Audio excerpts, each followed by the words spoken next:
While the president focuses on boosting the job market, the debt deal he signed yesterday could end up costing jobs in states heavily dependent on the federal government. Joining us right now with more on how the deal could impact state and local governments and the muni market is Howard Cure. He's director of muni research over at Evercore Wealth Management. Howard, great to have you here. Good afternoon. Thank you for having me. How could or what would an impact, a downgrade, forgive me, of that AAA rating, what impact could it have on the municipal market and on states specifically?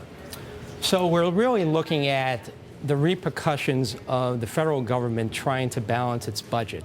And do they do it on the backs of state and local governments? So in the case of certain states that are particularly dependent upon the federal government for jobs or procurement contracts. So you look at a state like Maryland or Virginia, that obviously because of its location in Washington and particularly the defense contractors that are around there, that there's some concern. And then you come... Is it concern or is it default?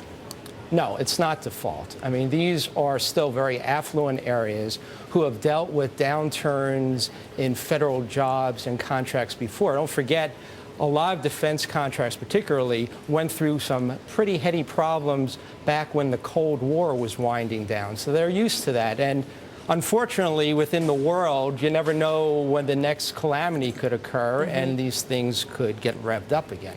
Hey, Howard, what about states or municipalities that already have high interest costs or interest costs that are almost too high to deal with? If we see a downgrade on the federal government's credit rating, and does that push up interest costs for all of the states and municipalities as well?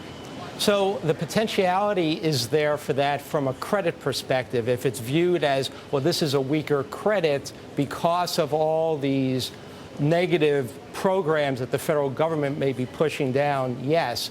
The only thing that could help it somewhat is the fact that munis oftentimes track to the Treasury rate. So if Treasury rates are low because the economy is still weak, that could ultimately help some municipal issuers. So it can cut both ways. I mean, how worried are you? We've got, Jefferson County, Alabama, they may decide to go bankrupt tomorrow, and this is coming on the heels of Central Falls, Rhode Island. I mean, are you seeing a reigniting of kind of the default fears that we had late last year? And I think of coming off of Meredith Whitney on 60 Minutes and those concerns. Are you seeing that resurgence? So issues like Jefferson County, Central Falls, don't forget, Harrisburg, Pennsylvania, or Vallejo, California, these problems have been there for a number of years. I still think that most of the problems are, so far with those sort of candidates, episodic, not systemic yet.